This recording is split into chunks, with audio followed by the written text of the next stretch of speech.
মিরাজ খোঁচা মেরে বলল, ঠিক করেছে, তোর মতো বলদার সাথে থাইকে কি করবে। নাহিদ ফুঁসে উঠল। বাজে কথা বলবি না মিরাজ। পরপর কণ্ঠ নামিয়ে তীব্রকে অনুরোধ করলো, কিছু একটা কর দোস্ত। ফোন কর ওকে। নাহিদ মুখশ্রী অন্ধকার করে জানালো, কিভাবে করব? সব জায়গা থেকেই তো ব্লক করে দিয়েছে।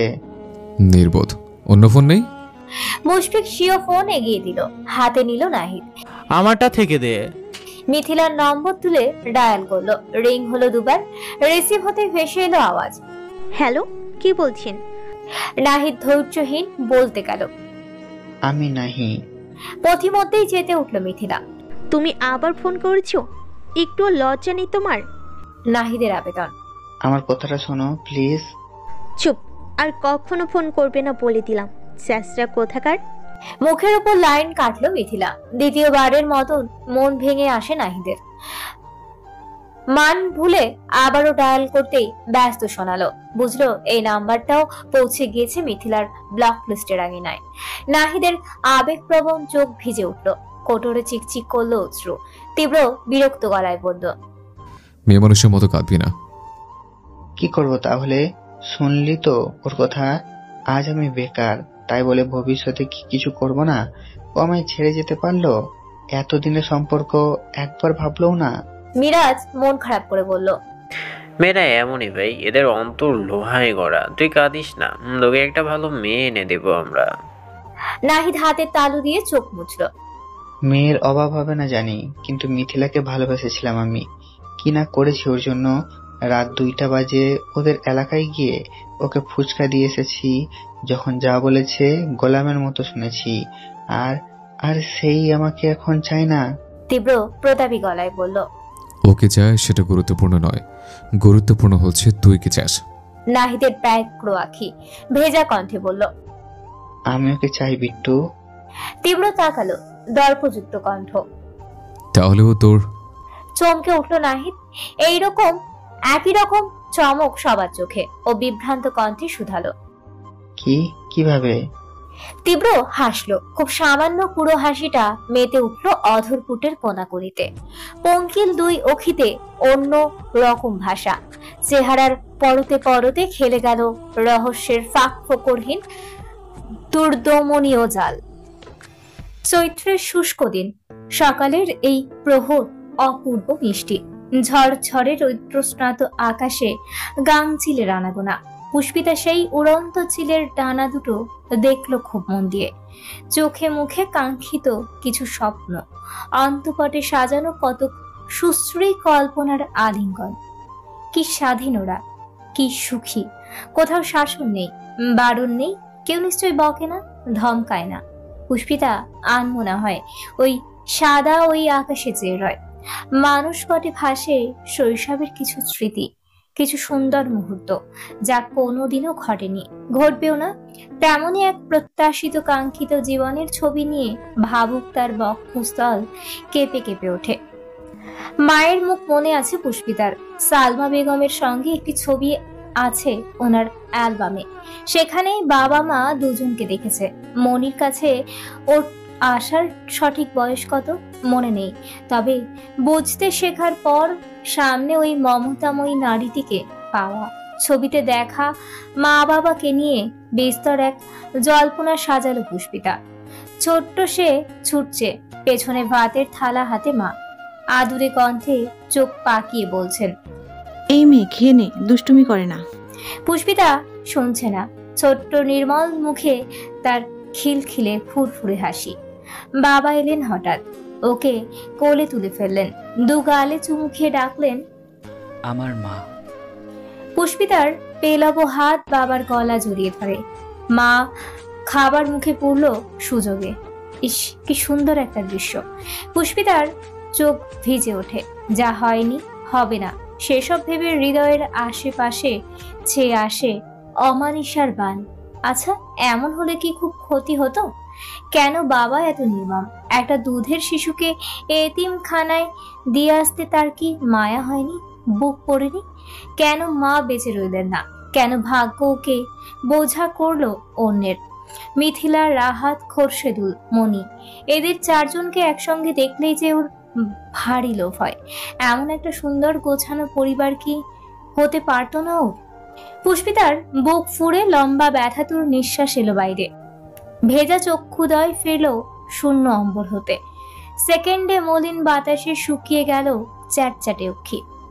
নিচে তাকালো, তারপর বাসার সামনে এই রাস্তাটা স্বল্প নির্জন, যানবাহনের মাতামাতি ততটা নেই।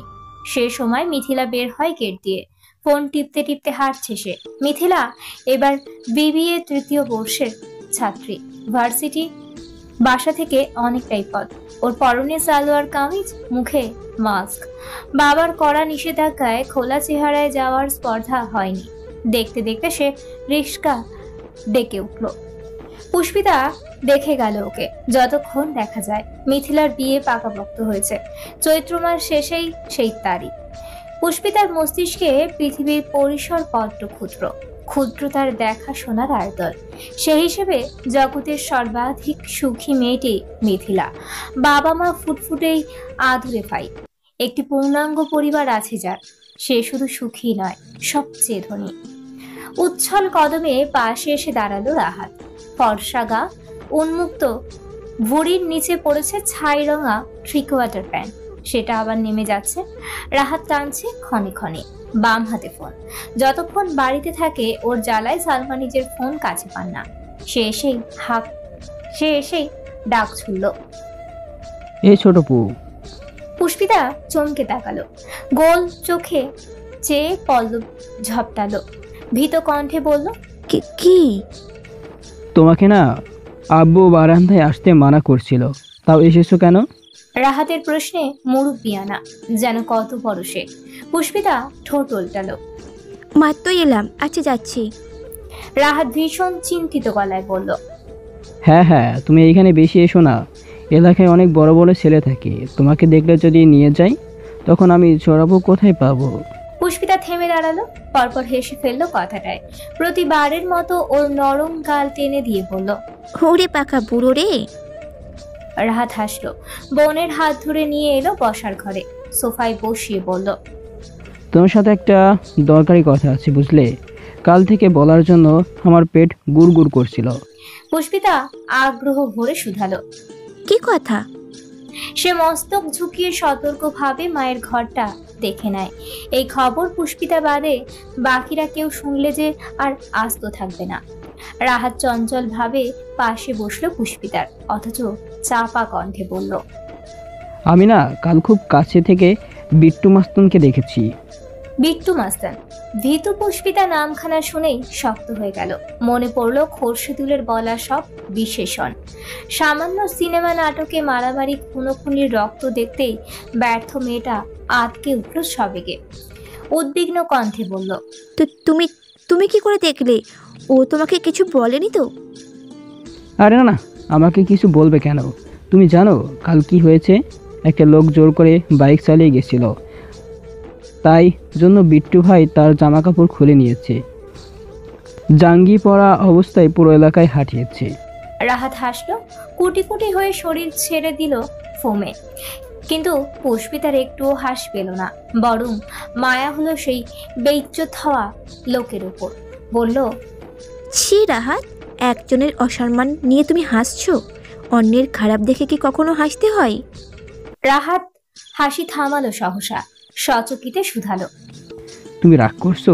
পুষ্পিতা মাথা নাড়ল। রাহাত আনন্দ চিত্তে বলতে গেল, তারপর আমি ওই বিট্টু ভাইয়ের পথি মধ্যে পুষ্পিতা আটকে দেয়। ভাই? গুন্ডা আবার ভাই হলো কবে? হ্যাঁ ওই। থাক ভাইয়া, আর শুনবো না। এরকম মানুষ এমনিতেই আমার পছন্দ নয়। যারা মানুষকে কষ্ট দেয় তারা বাজে লোক। তুমি কিন্তু বেশি ধারে কাছে যাবে না ওদের, কেমন? রাহাতের স্ফূর্ত মুখবিবর মিয়ে গেল। কোন রকম মাথা ঝাঁকালেও মহা চিন্তায় পড়ল সে। এতটুকু শুনেই পুষ্পিতার তীব্র প্রতিক্রিয়া ওকে ধাক্কা দিয়ে ছুঁড়ে ফেলল ভাবনায়। তাহলে সে যে সকাল বিকাল দুবেলা তীব্রর কাছে গিয়ে গল্প করার কথা ভাবছিল, সেটা শুনলে কি করবে আপু? গতবার বিকেলেও করিম শাহের দোকানে গিয়েছিল রাহাত। তীব্র তাকে আইসক্রিম খাইয়েছে, হেসে হেসে কথা বলেছে। একদিনেই সে বনেছে তীব্রর বিরাট ফ্যান। মনে মনে তাকে ওস্তাদও বানিয়েছে নিজের। কিন্তু এখন কি হবে? না, এই নিয়ে আর কিচ্ছুটি শেয়ার করা যাবে না। আপু তো লক্ষ্মী মেয়ে, তাই তো এসব পছন্দ করবে না, স্বাভাবিক। কিন্তু তীব্রকে ওর যা মনে ধরেছে, তার সাথে একবেলা কথা না বললেই চলবে না যে। আপু জানলে দেখা গেল শেষে আর মারপিটি শেখা হবে না, এইভাবে বন্ধুদের মারধর খেয়ে খেয়ে বড় হতে হবে। কলিং বেল বাজলো তখন। পুষ্পিতা উঠে গিয়ে দরজা খুললো। ওপাশের নারীটিকে দেখেই সালাম দিল প্রথমে, মৃদু হেসে বলল, আসুন আন্টি। রেহেনা খাতুন রাহাতদের আগের বাসার পাশের ফ্ল্যাটে থাকেন। পুষ্পিতাকে দেখেই দীর্ঘ হাসলেন। কেমন আছো? ভালো, আপনি? তিনি ভেতরে ঢুকতে ঢুকতে জানালেন, ভালো। তোমার খালা কোথায়? আপনি বসুন, আমি ডেকে দিচ্ছি। রাহাত আর বসলো না, প্যান্ট টেনে হেলে দুলে কামরায় চলল। সালমা বেগমের সেলাইয়ের মেশিনের খটখট শব্দটা থামলো। কক্ষ ছেড়ে বেরিয়ে এলেন ঘরের বাইরে। ভদ্রমহিলাকে দেখেই বললেন, আরে ভাবি যে, কি খবর? খবর তো আপাতত ভালো ভাই। এত ভেতরের দিকে বাসা দিয়েছেন, খুঁজেই পাচ্ছিলাম না। যে ঠিকানা দিয়েছিলেন রিক্সাওয়ালাও চিনছিল না। কি মুসিবত বলুন তো। হ্যাঁ, ওই আপনার ভাইয়ের অফিসটা কাছে তো এখান থেকে, তাই আর কি। সে আপনাদের সুবিধা হলেই হচ্ছে। আচ্ছা যাকগে, আমার ব্লাউজ দুটো হলো ভাবি? একটা করেছি ভাবি, আরেকটা বাকি। রেহেনা খাতুন চটে গেলেন এবার। এখনো একটা বাকি, সেই কবে বানাতে দিয়েছিলাম। আপনার তো কাল দেওয়ার কথা ছিল। এখন আমি আমার ভাইজির বিয়েতে কি পরবো? আসলে হুট করে বাসা পাল্টালাম, আবার কাল মিথিলাকে দেখে গেল, কাজের চাপে মেশিনে বসতে পারিনি। আমাকে আজকের রাতটা দিন, কাল দুপুরের আগেই পাবেন। এটা তো কোনো ভদ্র মানুষের কথা হলো না। আপনি আজ দেবো কাল দেবো করে আমাকে অনেক ঘোরাচ্ছেন। দুটো ব্লাউজ বানাতে এতদিন লাগে? মজুরি কি 1 টাকাও কম দেই আমি? নির্ঘাত আমারটা রেখে অন্যদেরটা আগে বানাচ্ছিলেন, না হলে ওই বাসায় বসে বানাতে দিয়েছিলাম, আর এই বাসায় এসে নিতে হচ্ছে। আবার কাল আসবো বলি, এত রিক্সা ভাড়া কি আপনি দেবেন? রাগে দাঁড়িয়ে গিয়েছেন রেহেনা। সালমা বেগম শান্ত করতে বললেন, রাগ করবেন না ভাবি, আমি কাল সকালেই পাঠিয়ে দেব। কাল সকাল না ভাই, গায়ে হলুদ দুপুরে। আপনি আজ সন্ধ্যার মধ্যে বানিয়ে দেবেন। সন্ধ্যার মধ্যেই? হ্যাঁ, পাশের এলাকায় আমার মেয়ের বাসা, এখন সেখানে যাচ্ছি। এসে যেন দেখি হয়ে গেছে। নেহাত ভালো বানান, না হলে যাদের কথা কার্যের ঠিক নেই তাদের কাছে রেহানা খাতুন ঘেঁষে না, বুঝছেন? বসবে। রেহেনা খাতুন কথা শোনার প্রয়োজন বোধ করেননি, বেরিয়ে গেলেন তেজি পায়ে। সালমা খাতুন দীর্ঘশ্বাস ফেললেন, শুকনো মুখে বসলেন চেয়ারে। হাতে এত কাজ, সন্ধ্যার মধ্যে পারবেন করে দিতে? না দিলে আবারও তো কথা শুনবেন। অবশ্য উনিও কমই শুনিয়েছেন, এর থেকেও আরো কত কি শোনায় তাকে। তাদের পারিবারিক অবস্থা সচ্ছল। খোরশেদুল মোটা মাইনে পান, যা দিয়ে সব আরামসে চলে। সব এইসব জামা কাপড় সেলাইয়ের কাজ দরকার ছিল না, শুধুমাত্র পুষ্পিতাটার জন্যই। খোরশেদুলের চোখে মেয়েটা বোঝা, ঘরের বাড়তি লোক। শুরু থেকেই তার সাফ সাফ বাক্য ছিল, বাড়িতে কুকুর পুষলেও মানুষ খেতে দেই, তাই ওকে খাওয়াবো, কিন্তু এর চেয়ে বেশি ওর পেছনে খরচ করতে পারবো না। পড়াশোনা তো হবেই না, অন্যের মেয়েকে শিক্ষিত করে আমার কি লাভ? এত নষ্ট করার মতো টাকা আমার নেই। সালমা বেগম সেদিন যোগ্য জবাব দিতে পারেননি, কেবল বিমূঢ় আহত চোখে চেয়েছিলেন স্বামীর দিকে। শেষে বলেছিলেন, ওর সব খরচ আমার, তুমি শুধু মেয়েটাকে থাকতে দিও, তাহলেই হবে। কিশোরী বয়সে দুই বোন একসাথে টেইলার্সের কাজ শিখেছিলেন। মায়ের নিতান্তই শখের বশে শিখিয়েছিলেন মেয়েদের। সেদিন পুষ্পিতার জন্য ওইটুকুই কাজে দিল। এ নিয়েও খোরশেদুলের ছিল চরম আপত্তি। তার মতো মন্ত্রণালয়ে কর্মরত একজন লোকের স্ত্রী আশেপাশের মানুষের জামা সেলাই করবে, কিন্তু যুক্তিতর্কে পেরে উঠলেন না সেবার। সেই থেকেই সালমা বেগম পুষ্পিতার পড়ার খরচটুকু এই দিয়ে চালাচ্ছেন। কিন্তু এই যোগান যে আহাম্মরি হচ্ছে না, শহরের স্কুল কলেজে পড়ার মতো সচ্ছলতায় কুলাচ্ছে না। ওই জন্যই মিথিলা রাহাতের মতো ভালো উন্নত স্কুল চোখে দেখেনি মেয়েটা। ওদের মতো কোচিং টিচারও কিচ্ছু পায়নি। সালমার ভেতরটা এ নিয়ে আক্ষেপে ফেটে যায়। মেয়েটা যখন শক্ত অঙ্ক কষতে গিয়ে হিমশিম খেত, ছুটে এসে জিজ্ঞেস করত, মনি, এটা কিভাবে করব? বুকটা ছিঁড়ে যেত তার। তার উপর দুই বাবা মেয়ের নীরব অত্যাচার তো আছেই। মিথিলা ওকে নিজের চেয়ারে টেবিলে বসতে দেয় না, শব্দ করে পড়তে পারে না। তারা বিরক্ত হয়। পুষ্পিতা পড়তে বসলেই চলে হাজারটা কাজের হুকুম। সালমা বেগম তর্ক করতে করতে হাঁপিয়ে যান। আর কত বোঝাবেন? যাদের বিবেক থেকেও নেই তাদের বোঝানো সম্ভব? পুষ্পিতা অতটুকু সময় নিরিবিলি পড়তে পারে, যেটুকু সময় বাবা মেয়ে ঘরে থাকে না। তাই যা পারে, যা রেজাল্ট করে, সব নিজের চেষ্টায়। সালমা বেগমের ধ্যানে সুতো ছিল একজোড়া কোমল হাতের স্পর্শে। পুষ্পিতা মেঝেতেই বসে হাঁটু আঁকড়ে ধরেছে ওনার, মাথাটা গুজে দিয়েছে কোলে। নাক টানার আওয়াজ পেতেই সালমা উদ্বেগ নিয়ে ওর মুখ তুললেন। কাঁদছিস কেন? পুষ্পিতার দীঘল আঁখি টলমলে, ভেজা গলায় বলল, আমার জন্য সবাই তোমায় কথা শোনায় মনি। কে বলল তোর জন্য শোনায়? আমি জানি তুমি আমার জন্যই এত কিছু করছো মনি। আমার সামনে কেউ তোমাকে কিছু বললে আমার খুব কষ্ট হয়, রাগও হয় নিজের প্রতি। তুমি এসব ছেড়ে দাও মনি, দরকার নেই আমার লেখাপড়ার, আর পড়বো না আমি। সালমা খেপে বললেন, এক চর মারবো। এসব কি কথা? তুই পড়াশোনা ছাড়বি বলেই এমন খাটছি এত বছর। পুষ্পিতার অশ্রু কপল ছিল। কিন্তু সবাই যে তোমায় কথা শোনায়, খালু জানো তো কত কি বলে। এত অশান্তি কেন সইবে আমার জন্য? বলুক, ওসব আমার গায়ে লাগে না। তুই আমার পেটের মেয়ে হলে কি এদের জন্য এসব থামিয়ে দিতাম? তাহলে এখন কেন থামাবো? যে যা পারে বলে যাক আমায়। শুধু তুই নিজের জায়গায় স্থির থাকিস পুষ্পিতা। মনে রাখবি, তোর জীবন বাকি 5 জনের মতো সুগম নয়। এত সহজে যদি হার মানবি, তাহলে তুই কেমন যুদ্ধ করলি এতদিন? আমি যে চাই তুই অনেক পড়াশোনা করবি, নিজের পায়ে দাঁড়াবি, নিজের পরিচয় বানাবি। কেউ তোকে বোঝা বলবে না, খারাপ কথা বলে কষ্ট দেবে না। সেসবের জন্য যা সহ্য করার আমি করব। খবরদার আর পড়া ছাড়ার কথা বলবি না, মনে থাকবে? পুষ্পিতা ঠোঁট চেপে দৃষ্টি নামালো। সালমা গাল মুছিয়ে বললেন, বোকা মেয়ে, কাঁদলে কি সব কিছুর সমাধান হয়? বর্তমান পৃথিবীতে তোর মতো নরমদের কোনো দাম নেই রে মা। শক্ত হতে শেখ। আচ্ছা, কাজ ঠিকঠাক না হলে সবাই তো কথা শোনাবে। তুই যদি স্কুলে পড়া না পারিস, স্যার বকেন না? পুষ্পিতা আস্তে মাথা দোলালো। এই যে তোর খালু যান অফিসে যান, সেখানে 19-20 করলে বস বকে না? তাহলে এগুলো ধরতে নেই।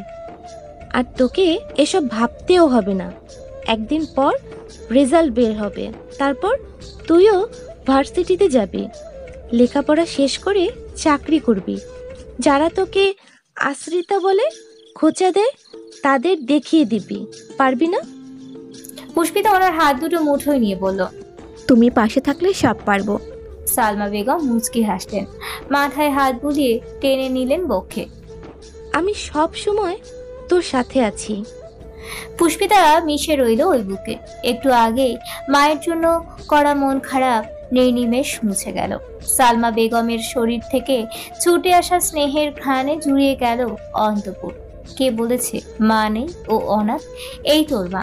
এই যে সাফিনের মুখের করুণ দশা, চোখ মুখের অবস্থা ভালো নয়, কাদো কাদো চেহারা। চিন্তায় কেমন ফ্যাস ফ্যাসে শ্বাস নিতে নিতে তীব্রর পাশে এসে দাঁড়ালো। তীব্র এক পল চাইলো ওর দিকে। তার দল বলের মধ্যে সাফিন সব থেকে ঘনিষ্ঠ।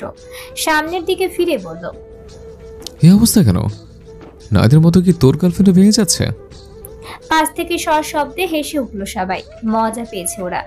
শুধু নাহিদ গাল ফোলালো, ঠোঁট উল্টালো শিশুর ন্যায়। কিন্তু সাফিনের মুখ বিবরের পরিবর্তন দেখা গেল না, বরং চেহারায় মেঘ ঘনালো আর একটু। মিরাজ বলল, কাল লেট নাইট পার্টি করেছে মাম্মা, কি জাকাস ক্লাব। ফোন তোলনি, মিস করে গিয়েছো। সাফিন জবাব দিল না, মর্মাহতের ন্যায় আওড়ালো, আম্মু খুব অসুস্থ রে বিট্টু।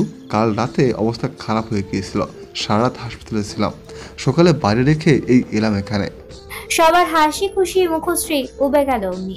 তীব্র তটস্থ নজরে চেয়ে বলল, কিছু জানিস না কেন?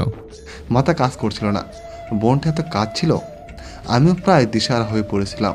আম্মুকে এত অসুস্থ কোনোদিন দেখিনি, হয়তো বুঝতে দেননি আমায়। কাল প্রথম ফিল করলাম বেঁচে থাকতে মাথার উপর বটবৃক্ষটা খুব দরকার রে। আজ বাবা থাকলে হয়তো। সাফিন থামলো, গলা ধরে এসেছে ওর। তীব্র বলল, এখন কি অবস্থা? ভালো না, দুটো কিডনি ধরে গেছে। খুব দ্রুত কিডনি ট্রান্সফার না করলে বাঁচানো যাবে না। বলতে গিয়েও কেঁদে ফেললো। আরমান বলল, তাহলে ব্যবস্থা কর, দেরি করছিস কেন? অনেক টাকার ব্যাপার, দেশে হবে না। ইন্ডিয়ার অ্যাপোলো সাজেস্ট করেছেন ওনারা। আর ওটা যে কেমন টাকাতে হাসপাতাল জানিসই তো, লাখ 5 ছাড়া নড়তে পারবো না। আর এই মুহূর্তে 5 লাখ আমার কাছে অনেক কিছু। মিরাজ উৎকণ্ঠিত হয়ে বলল, এখন তাহলে উপায়? সাফিন হতাশ কণ্ঠে বলল, জানি না রে, বাইকটা বেচে দেবো ভাবছি। ওটা দিয়ে যা পাবো আপাতত চলবে। থামলো। শ্বাস টানার আগে তীব্র ঠাস করে একটা চর বসালো ওর গালে। সাফিন চমকে গেছে, ভেবা চাকা খেয়ে গাল ধরে বলল, কি করলাম? তীব্র নিশ্চুপ, ঘাড় বাঁকালো মিরাজের দিকে। এই মাসের চাঁদা তুলেছিস? হ্যাঁ, সে তো 1 তারিখেই উঠিয়েছে। সবটা মিলে উড়াধুরা উড়িয়েছে বাড়ি করে। তীব্র দাঁত দিয়ে নিচের ঠোঁট কামড়ায়, ভাবে কিছু। প্যাকেট থেকে সিগারেট তুলতে গিয়ে দেখলো খালি। আরমানকে বলল, সিগারেট আনা তো। তোর ভাই দামি সিগারেট, করিমের দোকান তো বন্ধ, অন্য দোকান থেকে আনবো। আন। আরমান রাস্তার ওই পারের দোকানে গেল। সে ওদের দল বলে নাম লিখিয়েছে নতুন। দোকানদার চিনতেন না, বললেন, টাকা। সে চিল্লিয়ে ডাকলো, বিট্টু টাকা। নাম শুনেই দোকানদার ভয় পেলেন। তীব্রর খোলাটে নজর তাক হলো, ঠান্ডা গলায় শুধালো, তো টাকা লাগবে?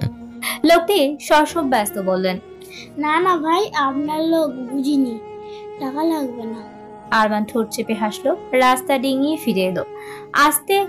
আস্ত প্যাকেট ছিঁড়ে সিগারেটের তামাটে মাথা ধরালো নিজ থেকে, বাড়িয়ে দিল তীব্রর দিকে। সাফিন গালে হাত দিয়ে দাঁড়িয়ে তখনও বোকা বোকা চোখে ফ্যালফ্যাল করছে। চর কেন খেয়েছে বুঝতে পারছে না। ও তো খারাপ কিছু বলেনি। একটুখানি কষ্টের কথা শেয়ার করাতেই মানলো কেন বিট্টু? সাদাটি ধোয়ার কবলে তীব্রর নাক মুখ ঢেকে যায়।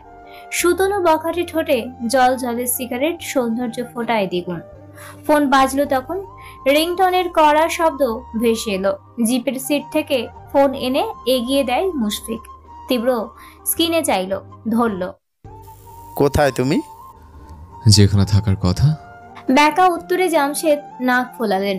একটু থেমে শান্ত কণ্ঠে বললেন, এখনই একবার আমার অফিসে আসতে পারবে? কথা ছিল। আসছে। লাইন কাটলো তীব্র। উৎসুক দলের দিকে চেয়ে জানালো, মন্ত্রীমশাইয়ের কল, দাওয়াত দিয়েছেন অফিসে। মিরাজ বলল, আমিও যাই। আয়। মিরাজ জিপের দরজা খুলে ভদ্রের ন্যায় বসলো, অথচ স্ট্যান্ড ধরে লাফ দিয়ে ভেতরে ঢুকলো তীব্র। সময়টায় তাকে মনে হলো কাদম্বিনীর কোল ঘেঁষে ছুটে চলা দাপুটে এক বাজ পাখি। জামশেদ তালুকদারের কেবিনের সামনে আসতেই গার্ড এসে সামনে দাঁড়ালেন। বাধা পেয়ে থামলো ওরা। তীব্র ভ্রু বাঁকায়। গার্ড নম্র গলায় বললেন, স্যার, কেবিনে যেতে হলে আগে বড় স্যারের অনুমতি নিতে হবে। তীব্র নিরুৎসাহিত। তোর স্যার আমায় ডেকেছে, আমি এসছি। এখন অনুমতি নেব কি নেব না সেটাও আমি বুঝবো। কিন্তু স্যার। কথা সম্পূর্ণ হলো না। তীব্র উচ্ছিষ্টের ন্যায় লোকটির বুকে এক হাত দিয়ে ধাক্কা মারল। তিনি পিছিয়ে গেলেন 2 কদম। তীব্র চোখ মুখ দেখে ফের কিছু বলার সাহস হলো না। জামশেদের বড় সড়ো কেবিন, 2 দেওয়ালের 2টো এসি ঝুলছে। পেছনে ঝুলছে দেশের প্রধানমন্ত্রী আর তার পিতার ছবি। টেবিলে রাখা নেম প্লেট, লেখা স্বরাষ্ট্রমন্ত্রী জামশেদ তালুকদার। হাতের বাঁ পাশে রাখা বাংলাদেশের পতাকার ক্ষুদ্র ভাস্কর্য। মনোযোগ সমেত কিছু লিখছেন তিনি। এর মধ্যেই দরজায় এলো তীব্র। 2 আঙুল দিয়ে টোকা দিল কাঁচে। জামশেদ মুখ তুললেন। ছেলেকে দেখে চেহারার বদলালো না। টোকা শুনেই বুঝেছেন এটা কে। আজ অব্দি যতবার তীব্রর আগমন হয়েছে ভদ্রভাবে হয়নি। ন্যূনতম সভ্যতা ছেলেটা শেখেনি। তিনি লেখা বন্ধ করলেন। কণ্ঠ গম্ভীর, এসো। তীব্র ঢুকলো। সোজা টেবিলের কাছে এসে বলল, অফিসের লোকদের একটু ভদ্রতা শেখাবেন। কার সাথে কি বলতে হয় জানে না। এখানে আমার অসম্মান হলে আমি কিন্তু অনুরোধ করে মরলেও আসবো না। জামশেদ জবাব দিলেন না। আশ্চর্য হলেন ভেতরে ভেতরে। যার নিজের মধ্যে ভদ্রতার ছিটে ফোটাও নেই, সে আবার অন্যকে নিয়ে কথা বলে। পেছনে মিরাজকে দেখে ভ্রু কোচকালেন, শুধালেন, ওকে। মিরাজ গুটিয়ে এলো। এমনিতেই ওর ভয় লাগছে এখানে আসা থেকে। চারিদিকে এত পুলিশ গুন্ডা, জীবনেও কোনো মন্ত্রীর অফিস সে দেখেনি। আমার বন্ধু। জামশেদের ভ্রু মসৃণ হয়। তীব্রর বন্ধুদের নমুনা তার জ্ঞাত। এই তো চেহারার অবস্থা দেখে বোঝা যাচ্ছে। মিরাজ অস্বস্তি সমেত হাত উঁচিয়ে সালাম দিল। তিনি উত্তর করলেন না বোধহয়, তবে গমগমে গলায় বললেন, শার্টের বোতাম লাগাও। মিরাজ থতমত খেলো। তৎপর হাতে এলোমেলো শার্টের বোতাম লাগালো। একবার চাইলো তীব্রর দিকে। ওর থেকে তার বোতাম একটা বেশি খোলা, ফর্সা বক্ষপথ একেবারে হা হয়েছে। ভাবলো ওরটা কি লাগিয়ে দেবে কিনা। হাত দুটো সুরসুর করলো। পরক্ষণেই দমালো নিজেকে। দাঁড়িয়ে থাকতে চাইলো কিছুক্ষণ। জামশেদ তাতেও বাদ সেধে বললেন, তুমি বাইরে গিয়ে দাঁড়াও, তীব্রর সাথে আমার কথা আছে। মিরাজ প্রশ্ন নিয়ে চাইলো কি করবে। তীব্র চোখ দিয়ে বোঝালো যা। ঘাড় হেলালো সে। বিনা বাঁকে পেরিয়ে গেল। জামশেদ চেয়ার দেখালেন। বসো। লাগবে না। বসলে কি সমস্যা? তীব্র মুখে চুইংগাম চিবোতে চিবোতে বলল, আমার বলার স্টাইল আপনার পছন্দ হবে না, আপনি বলুন, আমি শুনছি। জামশেদ ছোট্ট শ্বাস ফেললেন, শুধালেন, বাড্ডার সাবেক এমপি শিকদারকে চেনো? না। নামও শোনোনি? না। দেখেছিলে তো একবার? মনে নেই, কাজের কথা বলুন। তোমাকে ওর কাছে যেতে হবে। গিয়ে? জামশেদ বিরতি নিলেন, খানিক চুপ থেকে বললেন, গত মাসে এএসপি কামানের একটা ক্যান্ডাল ভাইরাল হয়েছিল। ওকে সাসপেন্ড করার মতো অবস্থা প্রায়, কিন্তু আমার জন্য ও চাকরিটা বেঁচে যায়। ওই সময় ওর সাথে ফোনে কথা হয়েছিল আমার। সেখানকার একটা রেকর্ড ক্লিপ সিকেন্দারের হাতে পড়েছে। কিভাবে পেয়েছে জানি না। ও সেটা নিয়ে আজ 3 দিন ধরে আমাকে ব্ল্যাকমেল করছে। মোটা অঙ্কের টাকা চাইছে, সাথে ওর অবৈধ মালামাল পাচার করার সহযোগিতা। না হলে হুমকি দিচ্ছে ক্লিপ নেটে ছড়িয়ে দেবে। আর একবার সেটা পাবলিকের কাছে গেলে বুঝতেই পারছো কি হবে।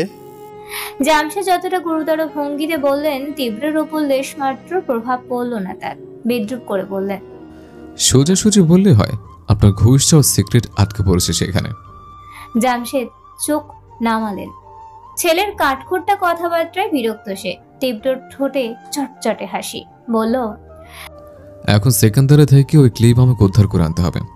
মাস্তান ছিল পছন্দ না, অথচ তারা মাস্তানের সুবিধা নিয়েছেন। এ না হলে রাজনীতিবিদ বাপ। জামশেদ রেগে গেলেন। এত কথা বলতে বলা হয়নি তোমায়। কাজটা করবে কিনা শুধু সেটুকু বলো। আপনার হাতে অন্য অপশন আছে? নিভে গেলেন তিনি। এই কাজের জন্য যতটা সাহস বিচক্ষণতার দরকার, তীব্রর থেকে ভালো কেউ নেই। থেমে থেমে বললেন, তুমি আমার ছেলে, সবচেয়ে বিশ্বাসী লোক।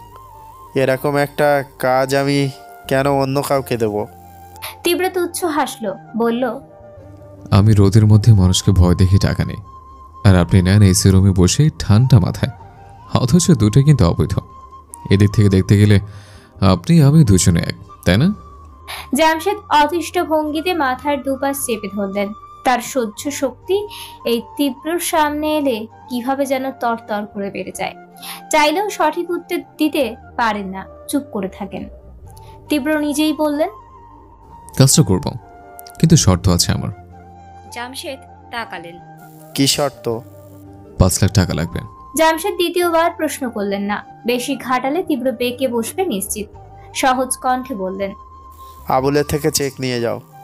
তীব্র তুষ্ট গলায় বলল, গ্রেট, আপনার কাজ কালকের মধ্যে হয়ে যাবে। জামশেদ উত্তর দিলেন না। তীব্র বেরিয়ে গেল। তিনি চেয়ে রইলেন ওর গমন পথে। মুখ ফুলিয়ে স্বস্তির শ্বাস ফেললেন। তীব্র যখন বলেছে কাজ হবে, তিনি শতভাগ নিশ্চিত তা হবেই।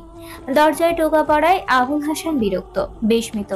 এই অফিসে জামশেদের পরের সম্মান তার। ওনার কাজে লাগলে তাকে ফোন করে ডেকে নেন, কেবিনে আসেন না। তাহলে দরজায় এমন ঠোকাঠুকি করে কার সাহস? তিনি তেতে উঁচু গলায় বললেন, এই কে রে? তীব্র দৌড় ঠেলে দিল।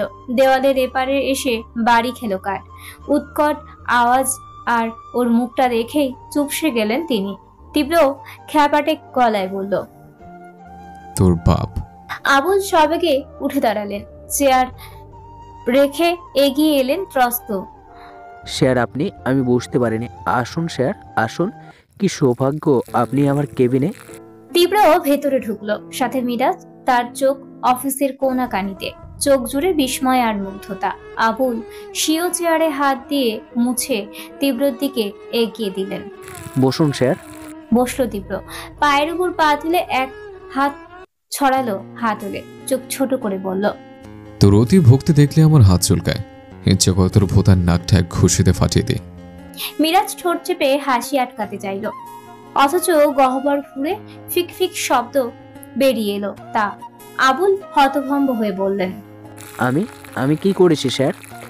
তীব্র চসূচক শব্দ করলো। সেটাই তো সমস্যা, কিছু করছিস না। আচ্ছা ওসব বাদ, ফটাফট এটা 5 লাখের চেক দে। আবুল হাসান ভ্রু কপালে তুলে বললেন, এত টাকা? হঠাৎ এত টাকা কেন স্যার? তীব্র উষ্ণ আর চোখে চাইল। তিনি ঘাবড়ে বললেন, দিচ্ছি। মুখ কালো করে চেক আনলেন তিনি। তীব্র দিকে বাড়িয়ে দিলেন বিনয়। সে হাতে নিয়ে উঠে দাঁড়ালো, একবার দেখলো টাকার অঙ্ক, তাকালো আবুলের দিকে। আচমকাই বিক্ষিপ্ত এক দানবীয় থাপ্পড় সপাটে বসালো ওনার গালে। শক্তপোক্ত চড়ে আবুল ছিটকে গিয়ে পড়লেন পাশের চেয়ারের ওপর। বাম চোখের চশমাটার গ্লাস ভেঙে খসে পড়ল ফ্লোরে। প্রকাণ্ড হকচকি চাইলেন, ভয়ার্ত গলায় বললেন, টাকা তো ঠিকঠাকই দিলাম স্যার। তীব্র সেই চেয়ারের ওপর পা তুলে দেয়, ঝুঁকে যায় হাঁটুর ওপর, অলস ভঙ্গিতে জানায়, টাকার জন্য নয়, মারটা তোর সাহসী পুরস্কার। তীব্র রেজা তালুকদারকে প্রশ্ন করলি, উপহার নিবি না? আবুল হাসান ঢোক গিললেন, কোনো মতে সোজা হলেন, কণ্ঠ নরম করে আবেগ ঝরিয়ে বললেন, আমি তো আপনার বাবার বয়সী। তীব্র বক্র হাসলো, মিরাজের দিকে চেয়ে দেখলো সেও হাসছে, তারপর ফিরে বলল, দাদার বয়সী লোককে পেটানোর রেকর্ড আছে আমার, ডেমো দেখবি? আবুল হাসান শঙ্কিত চেহারায় মাথা নাড়লেন দুপাশে। তীব্র ওনার গাল চাপড়ে বলল, ভয় পাস না, আচ্ছা মারবো না। তুই আমার বাবার পোষা বিলাই ম্যামও করবি, লেস নাড়বি, ব্যাস। এর এক দণ্ড বেশি করেছিস তো। আঙুল উচালো সে, ছুড়ল নীরব শব্দহীন গর্জন। তীব্র হাঁটা ধরল, মিরাজ দাঁত ফেলে হাসছে, কাণ্ডগুলোই ভীষণ মজা পেয়েছেও। আবুলের দিকে চেয়ে বিড়বিড়িয়ে বলল, ঠিক হয়েছে। সেই হাসি আর কথা। আর তীব্রর পিঠের দিকে চেয়ে জ্বলন্ত শিখার ন্যায় টকপকালেন আবুল। ভেতরে ভেতরে পুষলেন আগ্নেয়গিরির উত্তপ্ত সীমাশূন্য দগ্ধ লাভা। ছোটখাটো তবে আকস্মিক থাপ্পড় খেয়ে সাফিন থম ধরে বসে। এমনিতেই ওর মন খারাপ, মায়ের চিকিৎসা কিভাবে করবে তা নিয়ে মাথা এলোমেলো। বাবার পেনশনে সংসার চলে, ওর নিজের তো ইনকাম নেই। বিট্টুর সঙ্গে থেকে যা কামায় তা খরচ হয় নিমিষে। শাফিনের মস্তিষ্কে হঠাৎই বিবর্ণ বাস্তব সাঙ্গপাঙ্গ সমেত হানা দিল। বোনটা বড় হচ্ছে, বিয়ে দিতে হবে একদিন। কিভাবে কি করবে ও? সারাদিন রংবাজি করলে তো আর সঠিক সুরাহা হবে না। ওর কি আর আবার একটা চাকরির জোগান নামা উচিত? কিন্তু নেমেছিল তাও একবার। ঘুষ ব্যতীত কেউ কাজ দিতে রাজি না, যেখানেই যায় লাখ লাখ টাকা ডিমান্ড তাদের। সেসবের প্রতি বিদিষ্ট হয়েই তো এই পথে নামলো। আড্ডা মারামারি এইসবে এখন অন্যরকম সুখ। পাশে বসা সবাই গল্পে ব্যস্ত। সামনের দিকে এক স্কুল পড়ুয়া মেয়ে গেল, আরবান সিটি বাজালো। মুশফিক বলল, পিচ্চি মেয়ে বউ হবা? মেয়েটি কথা বলল না, তাকাই উনি চুপচাপ মাথা নুয়ে হেঁটে গেল। তাদের প্রমোদ কণ্ঠস্বর আজকে সাফিনের উপর প্রভাব ফেললো না। সে একই রকম হতাশ ভঙ্গিতে বসে। তীব্রর জিপ এসে ভিড়ল তখন। মিরাজ নামলো সে। সাফিন একবার চোখ তুলে ওদের দেখে আবারও পায়ের পাতার দিকে চাইল। আচমকায় সামনে প্যাকেট জাতীয় কিছু একটা দেখে মুখ তুলল। চাহনিতে প্রশ্ন। তীব্র অধৈর্য। ধরবি? হা করে কি দেখছিস? কি এটা? খুলে দেখ। বলেই ব্যাগটা ছুঁড়ে ফেললো ওর উরুর ওপর। শক্তপোক্ত জিনিস। সাফিন সহ সবাই উৎসুক। সে কালো প্যাকেট আস্তে ধীরে ছড়ায়। উন্মুক্ত হয় পুরো টাকার কয়েকটা বান্ডিল। চোখ বেরিয়ে আসে ওদের। সাফিন ঠোঁট ফাঁকা করে বলে, এত টাকা? তীব্রর ভঙ্গি উদ্বেগহীন। বরাবরের মতো জিপের ফ্রন্টে উঠে বসলো। সাবলীল জবাব দিল, 5 লাখ আছে। তোর মায়ের চিকিৎসা এবার কনফার্ম। সাফিন স্তব্ধ, বিহ্বল, এমনকি চমক মিরাজের চোখে মুখেও।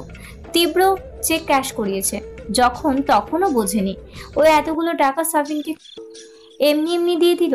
এত বড় মনোর। সাফিন স্তম্ভের ন্যায় শক্ত হয়ে বসে রইল কিয়ৎক্ষণ। তীব্র ভ্রু চায়। শালা এত কি ভাবছিস? আমি থাকতে তুই বাইক বেচবে? বিখ্যাত বিট্টু মাস্টারের নাম খারাপ করবে? সাফিনের দৃষ্টি মার্বেলে ধাতস্থ হতে সময় লেগেছে অনেক। পরপরই ঝড়ের বেগে উঠে গিয়ে ঝাঁপিয়ে পড়ল তীব্রের উপর। কাঁধ ভিজিয়ে দিল অশ্রুতে। কান্নার ধমকে কথা বের হলো না, তবে স্পষ্ট তার কৃতজ্ঞতা। তীব্র ফোঁস করে শ্বাস ফেলে সাফিনের পিঠে হাত বোলালো। বাকিরা মুগ্ধ হাসে। মিরাজ ছুটে এসে উপর থেকে জড়িয়ে ধরে দুজনকে। ওদের দেখা দেখি বাকিরা এলো, যারা তীব্র ছোট। কেবলই সাহসের অভাবে দাঁড়িয়ে তারা, তবে বশীভূত অনুরূপ। বখাটে বিট্টু মাস্তানের অন্যরকম উদার মনের হদিশ পেয়ে ভীষণ আবেগ আপ্লুত। পুষ্পিতার রেজাল্ট দিয়েছে। জিপিএ টেনে টুনে বরাবর 3.96 এসেছে। আর এই নিয়ে সেই থেকেই খোরশেদুল আর মিথিলার কৌতুবাক্যের শিকার সে। উঠতে বসতে খোরশেদুল বিদ্রুপ করছেন, বলছেন, কি রেজাল্টের সিরি? এই রেজাল্ট নিয়ে নাকি আবার ভালো ভার্সিটিতে পড়তে চাও সালমা? রেজাল্ট হচ্ছে আমার মেয়ের 80 নিচে আজ অবধি নম্বর পায়নি। তোমার বোন জিকে বরং বলো ওর পা ধুয়ে একটু পানি খেতে, তাহলে যদি তোমার কষ্টটা সার্থক হয়। পুষ্পিতা লজ্জায় মাথা নামিয়ে ফেললো। পৈশাচিক তাচ্ছিল্য হাসলো মিথিলা। রাহাত পুষ্পিতাকে দেখলো নিঃসহায়ের মতন। যতটা আনন্দের মাংসের হাড় চিবোচ্ছিল, হারিয়ে গেল সব। সালমা বেগম তপ্ত কণ্ঠে বললেন, তোমার মেয়ের প্রতিটি সাবজেক্টে টিচার দেওয়া হয়েছে। ইংলিশ মিডিয়ামের স্টুডেন্ট সে, এক্সট্রা কোচিং ক্লাস তো ছিলই। এত সুবিধার পরও যদি 80-র ঘরে নম্বর না পায়, তাহলে সেটা লজ্জার ব্যাপার। আর পুষ্পিতা যা পেয়েছে নিজের চেষ্টায়, একা একা পড়েছে, তাই ও সামান্য পাশ করলেও আমি খুশি হতাম। খোরশেদুলের হাসি কমে গেল, তিক্ত গলায় বলল, পৃথিবীতে তুমি একমাত্র মহিলা যার নিজের থেকে অন্যের মেয়ের দরদ বেশি। তাতে তোমার সমস্যা কোথায়? পুষ্পিতার হাত আর চলছে না ভাতে। মুখে নেওয়ার টুকু কাটার মতন বিঁধে রয়েছে গলায়। এই রোজকার কলহে সে ক্লান্ত, বিধ্বস্ত। রাহাত মাঝখান থেকে বলল, আম্মু, ছোটাবু যে পাশ করলো, মিষ্টি খাওয়াবে বলেছিলে, খাওয়াবে না এখন? সালমা বেগম হাসলেন, খাওয়াবো তো, পুরো বিল্ডিং এ দেবো ভাবছি। খোরশেদুল আগ বাড়িয়ে গমগমে গলায় বললেন, আমি কিন্তু কোনো টাকা পয়সা দিতে পারবো না। সালমা ভ্রু কুঁচকে বললেন, তোমার কাছে কে চাইলো? ওই কটা মিষ্টি কেনার টাকা আমার আছে। মিথিলা বলল, জেনার রেজাল্ট, তাতে আবার মিষ্টি? সালমা কিছু বলতে চাইলেন। পুষ্পিতা ত্রস্ত হাত চেপে ধরল ওনার। তাকালেও দুপাশে মাথা নেড়ে অনুনয় করলো না, কথা না বাড়াতে। থেমে গেলেন তিনি। একটু চুপ থেকে পুষ্পিতাকে বললেন, বিকেলে মিষ্টি কিনতে যাব আমরা, কেমন? সে চুপসে যাওয়া কণ্ঠে বলল, থাক না মনি, শুধু শুধু টাকা। প্রতিমধ্যেই ধমক ছুড়লেন সালমা, চুপ কর তো তুই, ওসব তোকে ভাবতে হবে না। রাহাত হই হই করে বলল, আম্মু, আমি একাই কিন্তু 20টা মিষ্টি খাবো। আচ্ছা খাস।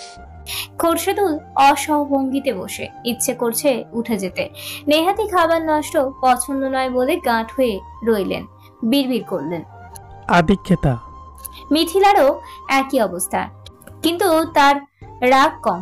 রাগ হলেও ধরা দিচ্ছে না, নীরবতার নাম দুখানি। কিছুক্ষণ পর খোরশেদুল নিজেই বললেন, ওকে নিয়ে বাইরে গেলে পরকা পরিয়ে নিও, কোনো উটকো ঝামেলা যেন আবার আমার গাড়ি না পাতে। সালমা বেগম নিশ্চুপ। হ্যাঁ না দ্বিরুক্তি করলেন না কোনো, শুধু পুষ্পিতা ঢোক গিল ভয়ে। ও যে বাইরে যাবে, বিট্টু মাস্তানের কবলে পড়বে না তো আবার? মেয়ে দেখলেই যারা বিরক্ত করে, তারা কি বোরখা মানবে? সালমা বেগমের ঢিলে ঢালা বোরখা পুষ্পিতার গা থেকে যেন খুলে খুলে পড়ছে। নিঃসন্দেহে আরেকজন ঢুকে পড়তে পারবে এর মধ্যে।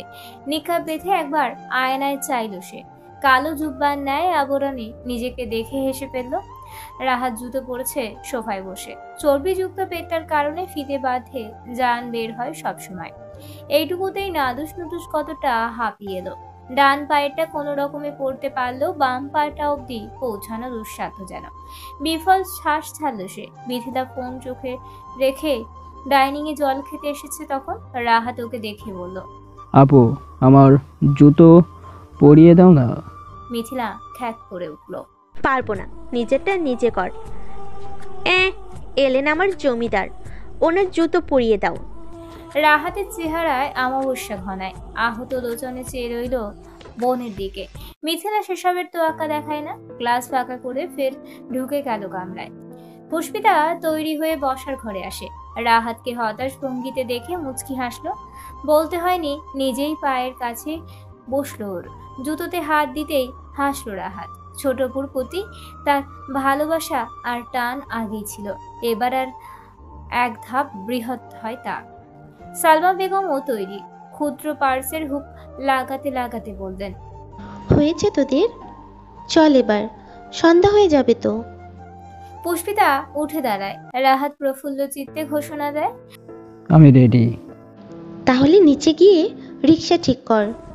রাহাত মাথা ঝাঁকালো। স্বতঃস্ফূর্ত কদমে দরজা খুলে দৌড়ে গেল। পুষ্পিতা হাত কচলাচ্ছে, কিছু বলার প্রবণতা চেহারায়। সালমান একটু নিকটে এসে আস্তে করে বলল, মনি, একটা কথা বলবো। তিনি আগেই সাবধান করলেন, মিষ্টি নিয়ে কথাবার্তা বাদে। না না, ওইসব না, এটা অন্য। সালমা মুখের দিকে চাইলেন এবার। কি কথা? পুষ্পিতার পাশাপাশি দুটো শোবার ঘর সচেতন নেত্রে একবার দেখে নিল। খোরশেদুল ঘুমাচ্ছেন, আর নাক ডাকার ফুসফুস শব্দ এখনো স্পষ্ট। অন্যটাই মিথিলা। দুজনেই কেউ শুনতে পেলে আরেক দফা অশান্তির আশঙ্কার প্রবল। মিনমিন করে বলল, আপুর বিয়েতে নুহাকে দাওয়াত দেব। পুষ্পিতা যতটা রয়ে শয়ে শুধালো, শোনা গেল সালমার ততোধিক নিরুদ্বেগ কণ্ঠ। ও মা, সে আবার বলার কি আছে, দিবি। তোর বোনের বিয়েতে বেস্ট ফ্রেন্ডকে ডাকবি না? না মানে খালুজান যদি। কিছু বলবে না, বললে আমি তো আছি। মেয়েটা তোকে এত ভালোবাসে, তাকে এরকম বিশেষ দিনে না ডেকে পারা যায়? পুষ্পিতার দুগাল ফেঁপে উঠল খুশিতে। হাস্যোজ্জ্বল ঝিলিকে জল জলে মুখশ্রী। তাহলে একটা কার্ড নিয়ে যাই, কুরিয়ারে পাঠিয়ে দেব। আমি নিয়ে আসছি। সালমা বেগম ফের কক্ষে ঢুকলেন। মিথিলার বিয়ের অল্প কদিন বাকি। পলাশ অতি সম্প্রতি কানাডায় শিফট হবে, বিধায় সময় কম, তাই ব্যস্তভাবে কার্ড ছাপানো শেষ করেছেন খোরশেদুল। কাছের দূরের সকলকে নিমন্ত্রণ করবেন কাল থেকে। নুহার বাবা নেই, গত বছর মারা গিয়েছেন। মা আগে থেকেই চাকরিরত ব্যাংকে। 2 মাস আগেই বাসা পাল্টাতেই উত্তরায় পৌঁছেছে তারা। পুষ্পিতা ওর সাথে আলাপ সেই স্কুল থেকেই, যখন মতিঝিলে থাকতো। মাখো মাখো বন্ধুত্ব তাদের। মেয়েটা পুষ্পিতা প্রাণ। এই পৃথিবীতে রাহাত আর সালমা বেগমের পর পুষ্পিতাকে ভালোবাসার তৃতীয় মানুষ। 7 বছরের এক শিশু কিশোর বেঞ্চে পা ঝুলিয়ে বসে, পরনে স্কুলের ইউনিফর্ম, পাশে রাখা ব্যাগ। 2 হাতের মুঠোয় 2 বড় সাইজের ডেয়ারি মিল্ক সারা মুখে লেপটে গিয়েছে তার প্রকোপ। আপাতত শিশুটির মন ও যোগ দুটোই চকলেটের উপর। বেঞ্চের কাঠের সুতো দিয়ে তৈরি বাঁধা বেলুনগুলো হাওয়ায় দিচ্ছে। দৃশ্যটি অতীব চমৎকার। কিন্তু সিকান্দার আটকে উঠলেন। পাশে বসা আরমান পেছন থেকে হাত উচালে সূর্যের রশিতে জলজলে করেও মাথা তুলল তার মধুর শানিত ছুরির রূপ, যার এক পোছে একটি বাচ্চা কুকুর, সবল যে কেউ ঘায়েল হতে প্রস্তুত। সিকান্দারের মুখে তত্র ফ্যাকাশে হয়ে আসে। ত্রাসিত লোচনে নিক্ষেপ হলো উদ্বেগহীন তীব্রর মুখের উপর। ভয়ার্ত কণ্ঠে আওড়ালেন, তীব্র ফোন নামিয়ে আনলো, নিরুৎসাহিত জানালো, এখনো করিনি, ভালোবেসে চকলেট দিয়েছি, দেখলে না? পরবর্তীতে কিছু করবো কিনা সেটা নির্ভর করছে তোর উপর। 5 সেকেন্ড দিচ্ছি, ভাব, ছেলে আগে না জামশেদ তালুদারকে বিপদে ফেলা। সিকান্দার কপালে ধীরক রূপী ঘাম মুছলেন। খড়খড়ে অষ্টপুট জিভে ভেজালেন চিন্তায়। নিজের বাড়ির কেটে কেউ এমন নিরস্ত মানসিক ঠান্ডা আক্রমণ করতে পারে আজকের পূর্বে জানা ছিল না। তীব্র সিগারেট ধরালো, নাকে মুখে ধোঁয়া ছড়িয়ে পড়ল। সময় শেষ। সিকান্দার ঠায় দাঁড়িয়ে লোভী মন দ্বিধার দ্বন্দ্বে ভুগছেন। এই ক্লিপ তিনি কত কষ্টে জোগাড় করেছেন তিনিই জানেন। একবার কার্যসিদ্ধি হলে আর পেছনে তাকাতে হতো না। কিন্তু জামশেদ যে এইভাবে পাশা উল্টাবে কে জানতো? তাকে মাত দিতে না পেরে তার একমাত্র ছেলেকে আটকেছে। তিনি এক পল তীব্রকে দেখলেন। সিগারেটে টান বসানোর বড়ই সুনিপুণ ভঙ্গিমা ওর। বিলাতি পঙ্কিল দুই অক্ষী শীতল ভাবে তার দিকে চেয়ে। যে চাহনিতে সিকান্দারের গুলিয়ে গেল সব। গাড়ি সমেত গেট দিয়ে ঢুকতে গেলেই আকস্মিক তীব্রর সামনে এসে দাঁড়ায়। সিকান্দার ওকে এক দেখায় চিনে ফেললেন। এই গুন্ডা ছেলেকে কে না চেনে? বেরিয়ে আসতেই তীব্রর কথাবার্তা ছাড়াই ফোন ধরল সম্মুখে, যেখানে পরিষ্কার সংকটে তার ছেলে। এমন নীরব শান্ত হুমকি গেটে ঝোলানো সিসিটিভি ক্যামেরাও ব্যর্থ হবে উদ্ধারে। সিকান্দারের পেতৃসুলভ হৃদয় লালসাকে ছাপিয়ে গেল এবার। ছেলের প্রাণের কাছে সব তুচ্ছ, নিপাত হার মানলেন তিনি। একজন এমপি, তাও সাবেক স্বরাষ্ট্রমন্ত্রীকে নাকাল করার খেলায় নামা ঠিক হয়নি তার। সাথে যার এমন মাস্তানি ছেলেরূপী ডান হাত আছে, তাকে কে আটকাবে? তিনি চুপচাপ পকেট থেকে ফোন বের করলেন, সাইড খুলে মেমোরি কার্ড নিয়ে এগিয়ে দিলেন তীব্রর দিকে। ছোট কণ্ঠে জানালেন, আমার ছেলে, ওকে কিছু বলবেন না, ও অনেক ছোট। তীব্র হাতে নিল, উল্টে পাল্টে দেখে বলল, আর কোনো কপি নেই? ক্লিপটা এই মেমোরিতে আছে। থাকলে সমস্যা নেই, তোর ছেলে তো আছে। পরের ব্ল্যাকমেইলে না হয় আবার দেখা করবো। একটু ঘনিষ্ঠ হলো পরপর, কানের পিঠে ঠোঁট এনে ফিস ফিস করে বলল, আজকে তোর ছেলেকে চকলেট খাইয়েছে, সেদিন বন্দুকের 6টা গুলি খাবো, কি বলিস? সিকান্দারের চোখ কপালে উঠে ঢোক গিলে উদ্বেগী হয়ে বললেন, না, সত্যি নেই, বিশ্বাস করুন। তীব্রর কাট কাট জবাব। পিট্টু মাস্টার নিজের বাপকেও বিশ্বাস করে না। সে হাঁটা দিতেই সিকান্দার বললেন, আমার ছেলে। দাঁড়ালো তীব্র। আরমানকে ভিডিও কল দিল আবারও। রিসিভ হতেই সংক্ষেপে বলল, কাজ শেষ। ওকে। আরমান ছুরি সরিয়ে আনে, কণ্ঠ নরম হয়, চলো বাবু, তোমাকে গাড়িতে তুলে দিই। সানন্দে মাথা দোলালো শিশুটি। আরমান কাঁধ ব্যাগ আর ওর এক হাত ধরে গাড়ির কাছে এলো। জানালার সব কাঁচ তোলা। সে ঝুঁকে টোকা দিল তাতে। সেকেন্ডে তরতর করে নামলো কাজ। হাত চোখ বাঁধা ড্রাইভারের ভীত মুখটা উন্মুক্ত হলো। মূলত তিনি সিকান্দারের ছেলেকে স্কুলে আনা নেওয়া করেন। মুশফিক পাশের সিটে বসে, তার হাতেও ছবি, নললেই গলা কাটার। তর্জনে ড্রাইভার পাথর বনে রয়েছে। আরমান বলল, চলে আয়, কাজ হয়ে গেছে। মুশফিক বিজয়ী হাসলেন। চালকের হাত বাঁধা দড়িতে ছুরি দিয়ে পোজ দিল। কেটে খুলে গেল বাঁধন। তিনি মুচড়ে উঠলেই হুকুম ছুড়ল, একদম নড়বি না শালা, আমরা বলবো তারপর। চালক ভয়ে ভয়ে মাথা কাত করলেন। আরমান ব্যাক সাইডের দরজা খুলে বাচ্চাটাকে বসালো। দুজন সন্তর্পণে কেটে পড়ল পরপর। ড্রাইভার অনেকক্ষণ ওদের অনুমতির অপেক্ষা করলেন। সারা শব্দ না পেয়ে বললেন, স্যার, আমি কি এখন চোখ খুলবো? উত্তর এলো না। তিনি আবারও জিজ্ঞেস করলেন, তাও কি না। শেষে আস্তে ধীরে চোখের বাঁধন টেনে নামাতেই দেখলেন কেউ নেই। বিদ্যুৎ থেকে পেছনে ঘুরলেন। সিকান্দারের ছেলেকে অক্ষত ঠিকঠাক দেখে রক্ত সঞ্চালন ফিরল শিরায়। বুকে হাত দিয়ে শ্বাস নিলেন। আজ এদের থেকে বাঁচলেও এই ছেলেকে ছাড়া ফিরলে সিকান্দার তাকে নিশ্চিত মাটি চাপা দিত। করিমের দোকান 2 দিন ধরে বন্ধ। অসুস্থতায় খুলতে পারছেন না, অথচ ওনার হাতের চা তীব্রর বছরকার অভ্যেস। চৈত্রের অস্বচ্ছ রোদে মাথা ধরেছে তার উপর।